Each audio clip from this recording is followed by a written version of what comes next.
waktu teteh nggak sadarkan diri, teteh itu berdialog atau melihat makhluk tak kasat mata itu apa aja sih?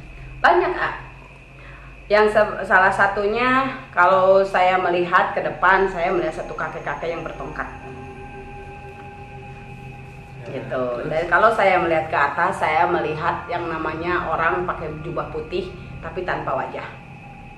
Datar maksudnya? Iya. Dan kalau misalkan saya melihat yang namanya ke bawah, saya melihat satu hewan yang sangat luar biasa besar. Dan itu seakan-akan ingin menelan saya. Hewan itu kalau berbentuk ular. Berbentuk ular. Dan saya berdialog dengan mereka dan saya bilang bahwa kalian dari mana?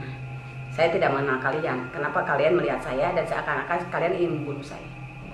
Dan mereka mengatakan bahwa saya itu suruhan.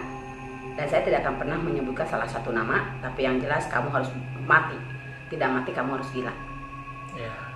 Dan saya bilang kalau memang toh kalian bisa mengambil saya dari Allah saya, silahkan. Karena yang menentukan itu semua terjadi karena Allah, bukan karena saya atau karena orang lain. Nah setelah itu mereka menghilang. Menghilang dengan sendirinya. Tapi tetap tubuh saya tidak mempan untuk saya berdiri. Mata saya tidak mungkin saya bisa buka karena memang tidak bisa saya buka. Tapi saya bisa berbicara. Gitu. Terlepas dari itu, ya saya sudah tidak sadarkan diri. Rada merinding ya. Nah terus setelah itu waktu sadarkan diri si bapak-bapak itu yang paranormal, bukan paranormal, ustadz itu atau ajengan itu, cara pengobatannya seperti apa? Nah kalau cara pengobatannya mereka dengan zikir ya. Karena mereka meminta kepada Allah untuk kesembuhan saya. Nah kebetulan waktu itu kan makhluk-makhluk kasat mata itu menyerang saya. Dan saya jerit-jerit dong karena memang saya lihat mereka menyerang saya kan gitu. Yang keajaiban yang sangat luar biasa yang Allah buktikan kepada saya. Saya kan lagi kandungan nih ya 1 bulan. Dan 1 bulan itu kan masih jauh dalam tahapan untuk roh ya. Nah itu kandungan dari 1 bulan menjadi kayak sebenarnya 9 bulan jadi membesar. Perut saya membesar. Real itu real. Real nyata semua orang lihat, malah tetangga saya pun lihat. Jadi real membesar. Dan lewat dari mulut saya ada yang mengatakan begini, tenang aja mah, ujang itu kalau Indonesianya anak laki-laki orang Sunda. Tenang aja mah, ujang yang membela mama, ujang yang akan lindungi mama. Padahal si perut itu belum ada roh. Belum ada roh sebulan. Tapi bilang jadi seperti itu. Bilang seperti itu. Liatin aja ciri-ciri ujang itu katanya laki-laki, ada tompel di bokong. Gitu kan, dan mama jangan aneh, ujang yang membela mama kan gitu. Setelah itu nggak ada dong, hilang. Nah dari situ saya kayak orang gila. Saya dilawan, saya diserang, saya melawan semua. Nah fungsinya paranormal tersebut ngontrol saya. Tapi di saat saya punya penyakit ini di sini saya nggak enak, baru diambil. Ini di sini saya nggak enak gitu. Jadi apa yang saya rasakan saya tunjukkan. Saya tunjukkan kepada si bapak itu, saya bilang ini yang saya sakit. Ini yang saya sakit. Nah akhirnya setelah itu saya sadar tuh. Alhamdulillah agak sedikit mending. Tapi tetap makan nggak bisa. Makan nggak bisa itu. Apapun kalau pokok makan itu udah udah jaminan saya nggak eling, pokoknya nggak sadar aja gitu. Jadi saya nggak mau kalau ditawarin sama siapa-siapa aja, saya nggak mau. Nah setiap hari itu si Pak Ustadz itu saya susul, keluarga saya susul karena memang setiap hari saya jadi. Jadi saya udah jenuh dengan apa yang saya lihat tapi mereka tidak melihat. Yang akhirnya mereka menanyakan kepada saya bahwa apa dan apanya. Saya bilang ini terjadi karena Allah dan ini terjadi karena kesalahan saya. Mungkin saya telah menyakiti seseorang yang orang tersebut tidak menerima keadaan. Dan saya tidak pernah menyalahkan siapapun. Akhirnya keluarga saya itu ganti paranormal dong. Nah saya tolak waktu itu. Saya bilang karena memang ini yang dikasih tahu. Ini orang yang ada dalam pendengaran saya. Gitu. Saya tidak mau, tapi karena memang keluarga menuntut, akhirnya ada lagi lah ajengan. Ajengan, dan kata ajengan mengatakan ini mah sudah keterlaluan. Ini mah katanya harus diberi pelajaran. Di situ saya marah besar. Saya bilang kamu itu siapa sebetulnya? Nggak ada yang namanya orang nggak baik. Itu semua orang baik. Cuman ada penyebab kenapa mereka berubah. Dan mungkin mereka berubah itu karena saya. Dan saya tidak mau yang namanya ada kata kick balik. Saya nggak mau, saya tidak mau mengembalikan apapun bentuknya. Saya anggap ini ujian dari Allah. Saya tolak mentah-mentah dan saya bilang, andai kata saya mati pun itu karena Allah. Andai kata pun saya hidup itu karena Allah. Saya ikhlaskan semuanya. Karena apapun yang saya lakukan sudah melukai orang lain dan orang lain tersebut bertindak karena kekecewaan dan saya terima mutlak. Gitu. Nah akhirnya tetap belum sembuh. Terus sampai tubuh saya dari 45 menjadi 36 kilo. Turun drastis ya? Sangat turun. Nah akhirnya setiap malam terus seperti itu sampai mendekati titik keputusasaan keluarga. Apalagi saya. Nah di malam terakhir masih ingat banget di ingatan saya. Saya pas lihat pintu nih, saya lihat pintu aja gitu. Waktu sadar itu? Iya sadar, tidak sadar. Yang namanya orang sakit ya sadar-sadar, kadang-kadang iya, kadang enggak. Yang saya lihat begini, ada ulat, ada mungkin 2 meter. Bukan ulat. Yang ada ulat yang berbulu itu loh, yang gede, yang berbulu kalau jalannya begini banget gitu. Lalu saya bilang, wow, gitu kan. Saya ribut, itu ada ulat gitu. Nah pas ulat mau nyamperin itu udah kelihatan sama kakaknya mama saya, gitu kan. Itu ulat kelihatan banget. Oh iya ada ulat gitu kan. Dia mau nyamperin saya, mau jerit-jerit dong. Saya bangun, saya jerit-jerit gitu. Ternyata ada lagi suara yang goib itu. Katanya itu obatnya, kalau kamu pengen tahu, katanya kamu cari tusuk sate. Tusuk sate. Banyaknya 40, banyaknya 40 dan kamu langsung bakar. Tusuk sate gitu. Kamu langsung bakar dan kamu akan melihat seperti apa. Ya saya suruh dong, saya bilang sama keluarga, tolong cariin tusuk sate 40 dan tolong bakar hari ini juga, detik ini juga, saya bilang. Nah ternyata dibakar, yang akhirnya keajaiban terjadi. Si ulat yang akan menyerang saya itu ternyata menjadi angus. Tiba-tiba langsung angus. Tiba-tiba jadi peperengkelan gitu geningannya. Jadi istilahnya jadi angus. Akhirnya di situ alhamdulillah saya sembuh. Agak sedikit sembuh tuh ya. Agak sedikit sembuh. Nah udah gitu saya kan langsung ngaji, langsung apa, segala sesuatu saya lakukan, tapi tetap penglihatan saya tidak lepas. Saya tetap melihat yang namanya yang tidak terlihat orang lain. Pada satu hari maghrib saya lagi ngaji surat kahfi waktu itu, karena memang saya ditugaskan untuk baca surat kahfi untuk tolak balaknya. Ada satu gerombolan makhluk halus yang dia pakai sutra warna putih tapi tembus pandang semua, dan dia bawa cepuk yang warnanya biru tua gitu, dan dia mengatakan assalamualaikum. Saya bilang waalaikumsalam, padahal di situ ada ruang lingkup keluarga saya gitu yang liatin saya, karena memang saya belum stabil untuk sembuh. Cuman tidak seperti yang sudah. Saya bilang waalaikumsalam, masuk saja gitu. Ada apa? Terus mereka bilang bahwa saya datang ke sini sengaja untuk ini, untuk apa? Untuk memberikan sebuah hadiah kepadamu dari raja saya. Nah saya bilang, rajamu raja siapa? Kan gitu. Saya tidak memiliki teman atau sahabat atau saudara yang berstatuskan raja. Nah terus mereka bilang bahwa raja kami adalah sebentuk jenis dari makhluk halus yang berbentuk buta hijau. Dan raja kami menyuruh kami untuk melamarmu menjadi seorang istri. Nah, sembari dia menyerahkan yang namanya cepuk warna biru tua, dan saya lihat di situ permata. Tapi sedetik permata, sedetik saya lihat tengkorak. Tengkorak manusia, kan gitu. Saya bilang ini bukan permata, yang saya lihat ini tengkorak. Bilang kepada rajamu bahwa apapun bentuk yang dia berikan kepada saya itu kan saya tolak mentah-mentah. Karena saya punya Tuhanku. Kamu diciptakan oleh Tuhanku, tidak ada yang istimewa. Gitu. Akhirnya dia pergi, menghilang. Sudah, saya kembali lagi kan, lanjut. Ngaji lagi. Saya ngaji lagi sampai berulang-ulang. Udah gitu saya bisa tidur, saya bisa nyantai. Nah, ada beberapa setelah dari 3 atau 4 hari setelah itu, jam 4, saya masih ingat jam 4 malam, 4 subuh. Ada seorang laki-laki tinggi gede adalah sekitar 2 meteran mah, dan ininya teh tanpa ada ruas. Kayak pisang Ambon itu loh. Jari-jarinya itu kayak pisang Ambon, adanya di dapur. Sebelum dia datang, saya kan tidur sama nenek nih. Ada kayak gempa gitu. Saya begini, loh, gitu. Ada gempa kan saya bilang gitu. Ternyata kata nenek saya, ada apa ini kamu? Ada gempa di mana? Nggak ada apa-apa. Saya gempa ini, gitu. Ternyata pas di situ saya melihat makhluk yang berbentuk manusia, tapi dia pakai baju batik warna emas. Gitu. Batik warna emas.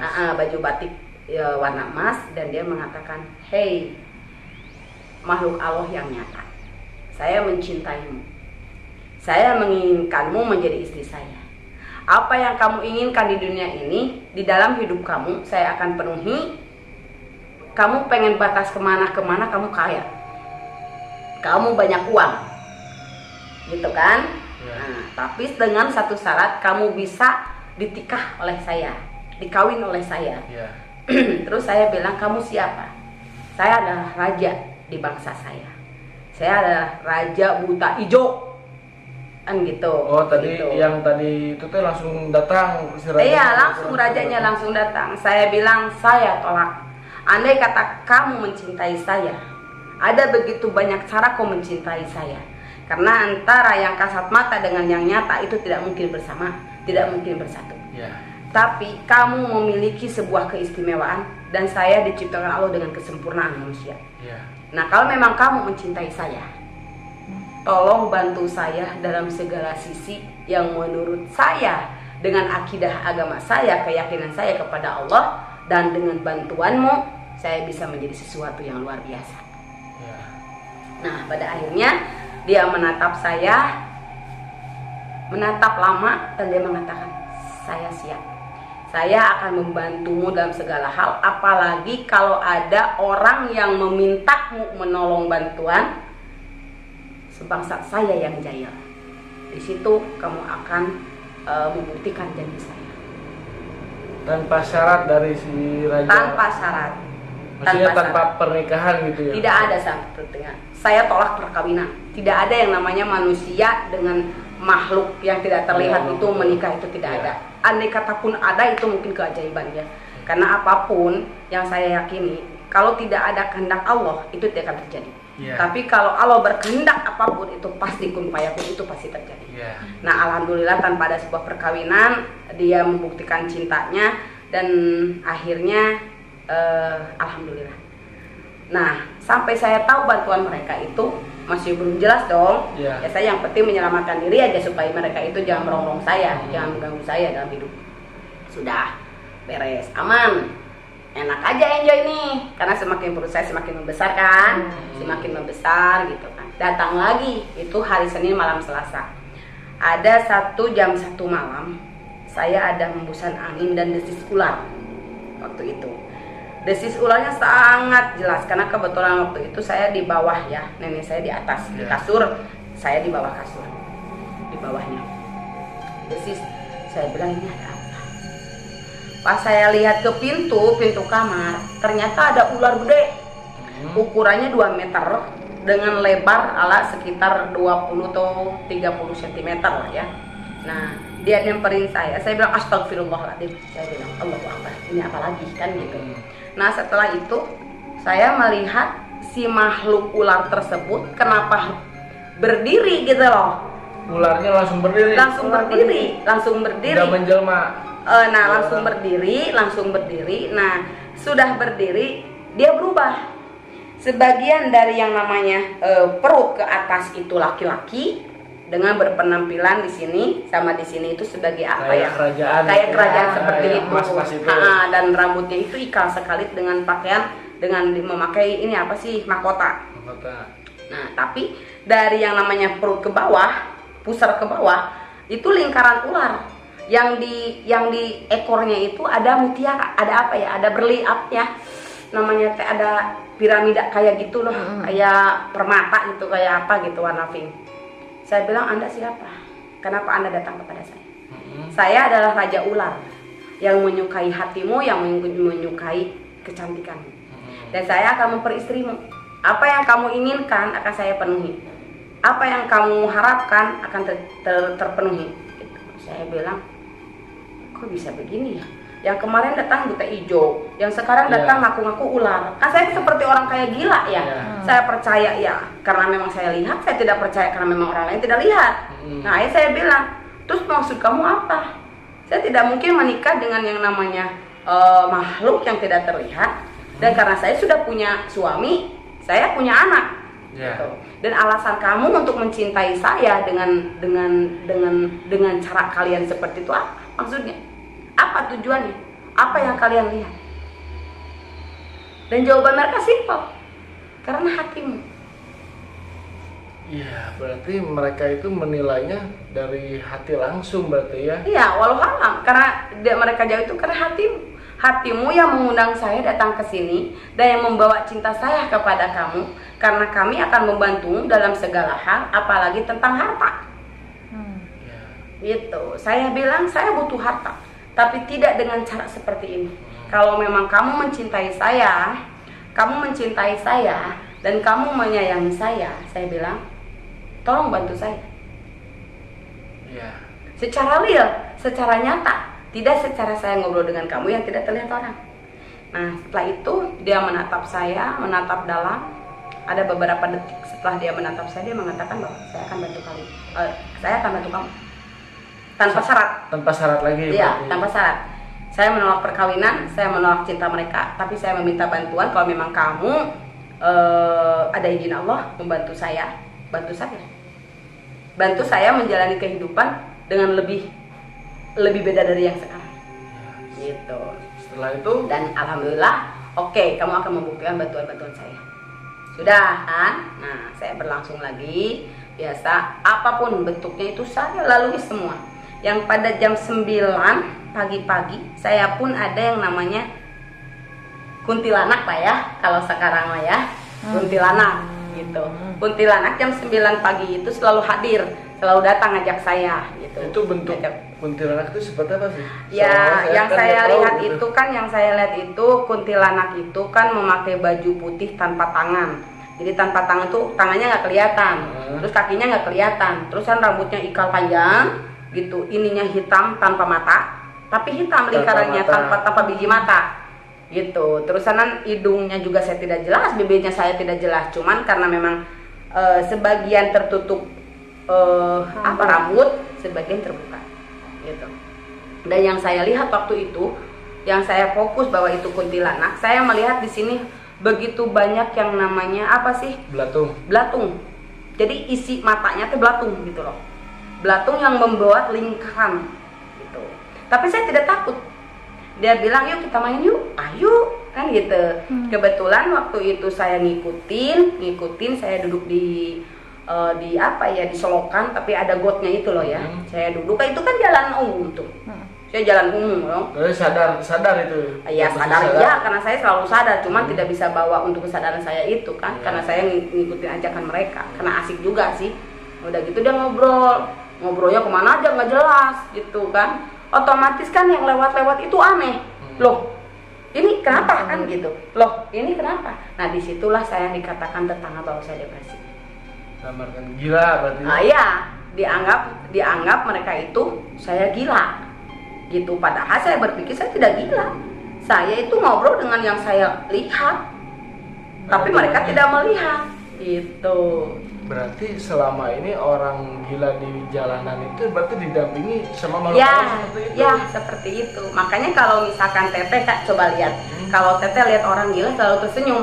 Karena apa? Saya melihat dia berbicara dengan sesuatu yang tidak terlihat oleh manusia, oleh kita. Tapi mereka tahu bahwa alurnya kemana, obrolannya seperti apa, dan akan seperti apa. Maka kalau saya melihat orang gila, saya seakan-akan kepada diri saya sendiri dulu, bahwa saya bisa berkomunikasi dengan sesuatu yang tidak terlihat, dan sesuatu yang mungkin untuk akal sehat kita tidak bermain sama sekali. Tapi kalau kita yakini bahwa Allah menciptakan di dua alam dalam kehidupan, saya yakin sekali. Gitu. Nah, setelah itu ada perintah nih dari yang bapak-bapak yang ngobatin saya. Ya, ajengan itu. Jadi harus ada 7 ajengan yang ngontrol saya. Karena kebetulan setelah saya sembuh, saya nggak berkurang penglihatan batin saya. Malah saya bisa gambarin nih, oh ini nanti kedepannya begini nih. oh ini nanti ke depannya begini. Semua yang namanya yang saya lihat tuh, tetangga-tetangga yang saya lihat, saya torah tuh, saya gambarin. Diramal Lu. Ih, itu si tetangga si A tuh bakalan gini dah hidupnya. Gitu. Nah, si ini bakal begini hidupnya loh, bakal begini. Jadi saya secara tidak langsung lihat kehidupan dia ke depan. Masa depannya. Sekarang terjadi itu. Iya sangat. Gitu. Maksudnya real gitu ya dari dulu real. sekarang. Nah, kan tanpa disadari keluarga kan boleh bilang, kamu tuh jangan sembarangan ngomong. Nanti kan orang lain nggak menyukai. Terus saya bilang saya nggak ngomong ke depannya, cuman saya melihat pas dia lewat, dia akan seperti ini. Apalagi kalau ada orang yang berbohong. Kalau tetangga itu kadang-kadang kan membanggakan anaknya, kan gitu, membanggakan suaminya. Nah, didengar oleh saya tolak. Enggak seperti itu. Begini dah kejadian yang sebenarnya mah. Ngapain juga mesti ditutup-tutupi. Gitu. Akhirnya banyak yang komplain, Nang. Banyak yang komplain, banyak yang benci saya karena mereka tidak tahu saya itu di bawah sadar sebetulnya bicara seperti itu. Karena bagi saya saat ini tidak penting lah mereka mah. Yang penting hidup saya seperti apa, memperbaiki saya seperti apa, dan bahagia saya seperti apa. Nah, tapi karena memang saya baru-baru sembuh dan saya berbincang dengan makhluk halus itu sangat jelas, dan saya juga melihat masa depan mereka sangat jelas. Yang akhirnya saya ucap, nggak kuat, saya tidak ngomong itu saya nggak kuat. Akhirnya semua terjadilah. Jadi apa yang saya gambarkan kepada tetangga atau semuanya itu terjadi semua. Nggak ada yang tidak terjadi. Sampai sekarang pun saya dari usia 20 tahun, dari 19 tahun saya sakit, 20 tahun saya sehat, 21 tahun umur 21 tahun saya jadi sesuatu yang sangat luar biasa. Jadi mulai dari paranormal itu dari usia 21 tahun berarti ya? Gitu jadi. Nah, terus proses penyembuhannya kan tadi meramal itu dalam artian belum sadarkan diri ya, antara sadar dan tidak sadar. Di mana detik si paranormal itu ajengan itu ya sampai ke proses penyembuhan itu seperti apa? Jadi gini, nenek saya kan ngomong lagi kan ke paranormalnya itu, ke si bapak itu bilang bahwa ternyata setelah sembuhnya pun Ernie itu kayak orang yang tetap depresi. Dia suka ngobrol sendiri, dia suka tertawa sendiri gitu kan.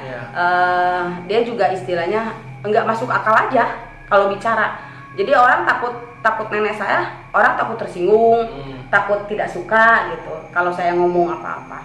Nah, saran beliau, ya sudahlah kita kontrol ini ke paranormal, ke ajengan-ajengan, ke Pak Kiai. Itu ya banyaknya 7, ya sedikitnya 3. Nah, setelah itu saya ngambil dong yang 1 dulu. Nah, dari situ saya datang, diantar sama si Bapak Ustadz dengan nenek saya dan saya ke rumahnya Pak Ustadz yang satu lagi, Pak Ajengan. Bertemu dong, dan nenek saya bicara bahwa dia pengen ngontrol saya karena kebetulan cucunya itu nggak normal berpikir. Nah, akhirnya dilihat tuh sama si Pak Kiai itu, dilihat aja saya kan orangnya kayak bego begitu. Saya lihat lagi gitu kan, saya tersenyum, saya begini aja. Jadi seperti hal yang ngeledek gitu ya. Iya, kayak ledekan begitu ya, yang ini siapa sih kurus amat gitu kan. Begini ini siapa sih kan gitu. Ternyata kata si Pak Kiai itu, Pak Kiai itu coba lihat tanganmu. Ya gitu. Saya liatin dong tangan saya nih kan tangan itu. Coba yang satunya lagi kan gitu. Pas saya liatin tangan yang satu, anehnya dia lagi duduk di kursi, dia jengkang ke belakang, terpental sampai beberapa langkah. Real itu tanpa diapa-apain. Real banget, padahal nggak ada apa-apa, cuman saya tangan aja beginiin, kan disuruh dibeginiin, cuman agak sedikit dibanting begitu, jadi nggak kayak begini kan, yang kiri. Nah, beliau nuntut yang kanan. Nah, saya begitu doang, udah begitu doang dia jengkang sampai beberapa langkah dari situ. Sama kursinya. Jadi bukan orangnya aja, jadi sama kursinya tuh mundur 2 langkah dari saya gitu. Kan saya berhadapan begini nih sama beliau. Gitu jengkang dan dia sampai geleng-geleng kepala, sampai dia tidak dijawab. Nah, pada akhirnya saya diberikan amalan. Amalan saya sebutkan ya. Amalan yang saya harus kerjakan setiap malam selama 11 hari. Dan banyaknya 9.000 itu dengan ucapan Bismillahirrahmanirrahim. Dari Pak Kiai tersebut? Iya, saya dikasih tugas karena itu sebuah penentu. Ya. Andai kata dengan bacaan Bismillahirrahmanirrahim bahwa ini positif, tidak ada apapun di saat kamu mengamalkannya, berarti kamu akan menjadi paranormal hebat. Ya. Dan akan begitu banyak menolong orang-orang yang membutuhkan. Ya. Tapi andai kata dari 11 malam itu dengan bacaan 9.000 per malam, di tengah-tengah kamu punya kendala, tolong kembali lagi. Kita akan buang apa yang ada di dirimu. Ya. Nah, setelah itu ya saya amalkan dong. Saya karena memang segala sesuatu bacaan dari apapun bacaan dari Quran itu tetap berawal dari Bismillahirrahmanirrahim. Ya. Nah, saya bacakan, saya baca sampai 9.000 per malam. Jadi kalau pada Isya saya nyampe sampai jam 2 atau jam 3 9.000 itu selesai teh. Nah, gayanya waktu itu kan belum ada cetrek belum. Iya. Jadi saya harus siapkan yang namanya korek api. Korek api pentul korek api itu ya. Jadi kalau misalkan 100 gitu ya. Udah dari 1 sampai 10 sampai ke 11, alhamdulillah tidak ada kendala sama sekali. Tamat amalan tersebut. Nah, tamat. Ke 11 malam itu saya udah beres nih. Saya melihat di sajadah ada 2 cahaya hijau. Yang kalau kita lihat seperti kacang hijau yang pakai bubur itu. Nah, yang kacang hijau Besarnya segitu. yang segitu, tapi bersinar. Nah, saya aneh kok ada apa ya? Ada dua benda yang harus saya ambil. Saya ngambil gitu, saya comot gitu kan. Tapi ternyata enggak keambil. Malah si benda itu masuk terus. Maksudnya masuk ke dari jadi sejadah mengarah ke langsung saya. ke mata. Dari bawah itu langsung mengejar mata saya. Otomatis saya begini, saya takut dong ini apa gitu.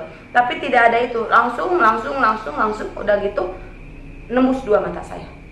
Di situ sepersekian detik saya merasakan rasa dingin yang lebih banget, dingin sampai ke tulang-tulang. Akhirnya saya drop. Saya tidur, saya lemas. Terus karena ada lagi suara yang dulu itu yang suruh saya waktu bilang itu bekalmu. Manfaatkan dan amanahlah. Seperti itu. Nah, sudah kan? Nah, alhamdulillah sampai saat ini penglihatan batin saya, terlepas mereka percaya atau tidak, terlepas mereka mengakui atau tidak, tetap saya merasakannya sendiri. Jadi apapun yang terjadi di kehidupan, kita ambil hikmah, jangan terlalu negatif gitu. Dan setelah kejadian seperti itu, saya menjalankan keseharian saya sebagai seorang istri yang baik, seorang ibu yang baik untuk anak-anak. Jadi awal mula sebagai seorang paranormal itu dari amalan Bismillahirrahmanirrahim 11 hari, 1 harinya 9.000. Berarti total semuanya 99.000 dan berhasil. Alhamdulillah. Jadi 9.000 per malam selama 11 hari saya mengamalkan Bismillahirrahmanirrahim. Itu sebagai tanda jawaban dari apa yang saya lihat, positif atau negatif. Nah, andai kata saya kuat melalui dari yang namanya 1 hari sampai 11 hari, tidak ada kendala apapun, berarti yang membantu saya itu yang positif. Nah, kalau misalkan di antara 1 sampai 11 malam itu di tengah-tengah saya drop, saya mengalami sesuatu hal yang tidak diinginkan, nah saya diharuskan kembali datang ke si Pak Kiai. Nah, karena semuanya berjalan dengan apa yang nyata, yang real. Nah, saya datang lagi ke sana dan beliau mengatakan lanjutkan saja karena memang ini kehendak Allah. Ini izin Allah. Dan ini ilmu yang sangat luar biasa kalau kamu bisa amanah ke depan. Bagus sekali, sangat bagus sekali. Tapi sebelum waktu tadi pembicaraan, boleh ya, ada aura-aura negatif di wilayah rumah ini juga. Tadi juga Teteh bilang menunjukkan tangan ke belakang, tangan ke depan. eyes, look me in the face, tell me that you love me.